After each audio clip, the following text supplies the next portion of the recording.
Hi, this is Beata Johns from Splitco Stampers. Today I'm going to show you how to make a tri-shutter card. It's a special fold, great for any occasions, and it'll show off your pattern paper beautifully. So let's get started. You will need a 5.5 by 12 inch piece of paper. I use Stampin' Up! Textured soft suede, and I score multiple score lines, usually with my score pal, because it's easy and fast and very accurate. So score at 2, 4, 8, and 10. Then put that aside and get your paper cutter out. Line up your cardstock horizontally and line it up with 1.5 inches.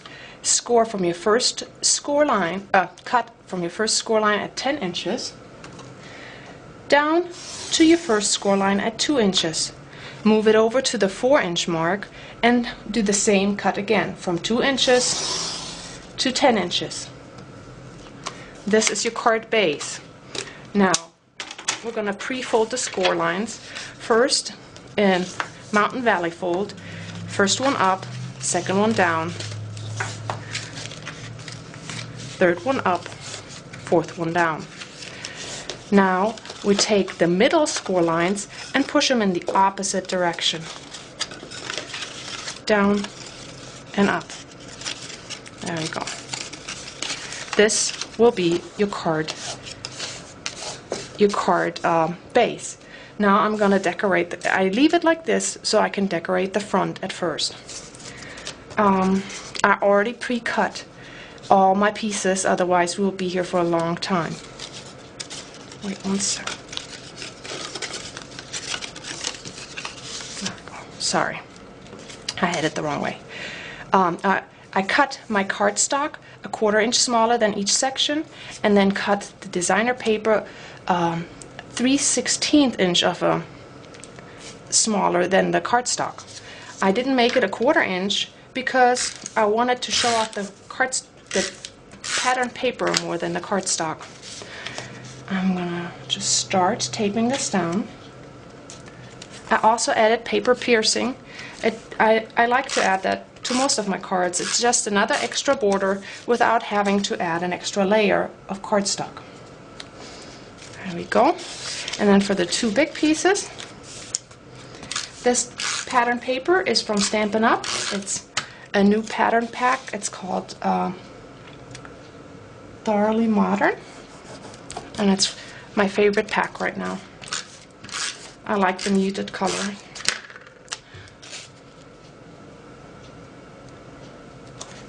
Oh, before we tape this on, there we go, another mistake for me. I want to tie a ribbon here, and I line up the ribbon and go over and under with my left piece, pull it tight, put the top ribbon down and go over and under with my left piece again. Twist the ends a little bit and you'll get a flat knot. There. Now we cut the ribbon edges off and you have a beautiful knot. Okay, now let's try that again.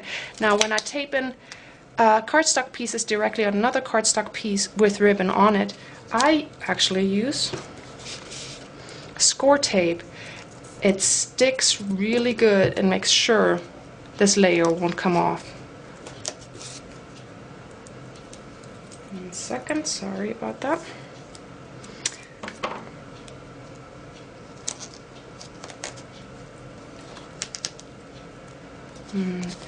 Take the paper off.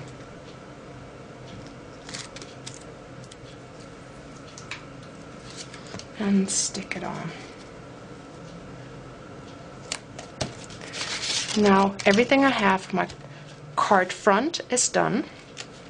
What I want to do next is a sentiment. I selected from Verve stamps from the stamp set Beautiful Kindness, and I used this saying. Now I want to paper pierce again, and I get a lot of questions about paper piercing ovals or circles. It is just as simple as doing straight lines. What you start out with is your template. This is the Stampin' Up! Template that comes in the mat pack. And I usually start when I know I'm not going to do a whole oval because this sentiment is in the way. I start here, that way it will match up with the end. And what you do is you line up the template guide line with the edge of your cardstock and you pierce. Next you turn, you keep the piercer in the cardstock, you turn your template until this line lines up again with the edge of the cardstock, and you keep on going. Pierce and turn. You can turn, I call it the turn and piece. So this, how you can do circles as well as ovals. And I cheated and already have this ready. I'm going to adhere this to the card base with dimensionals.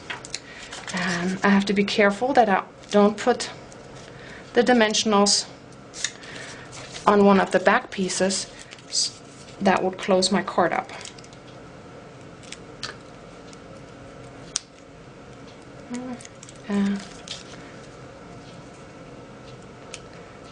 There's my sentiment.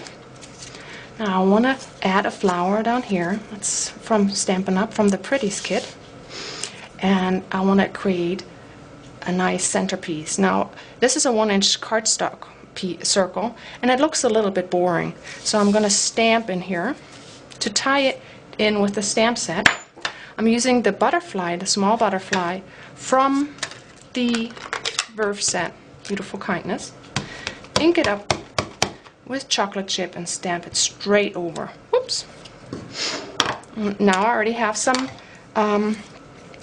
design, and I'm going to sponge the edge of the cardstock to give it a softer look. Plus, I love sponging. It makes everything prettier. Now we have that. We could already put it on the flower and it looks better, but I'm going to add just one more touch-up. And I'm going to distress the edges. You can use your fingers like this, or if you have a special tool, it makes it a little bit easier. You can just scratch along the edges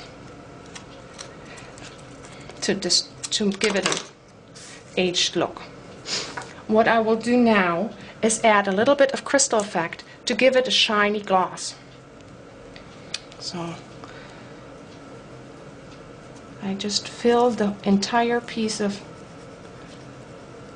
cardstock. It's a clear drying glue, so when it's done, it'll look like a peach pebble. Of course, now I can't tape that, so I'm going to put it aside, and I already prepared one that was done. I hope you can still see the stamped image. And I'm going to stick it on with dimensionals to finish off my card front.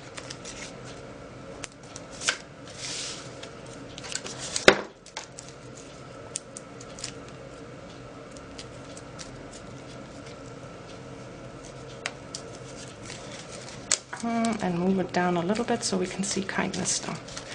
So here's my card front. Then you continue to just add little pieces, tape them down until your entire card is done. This little swirl is from the same stamp set. I only used Verve stamps for this card. All my ovals are cut with oval nestabilities. I love these tools. They make cutting shapes so easy. So I'll just have to tape those on, and then the card is done. I hope you have fun with this and create lots of beautiful cards.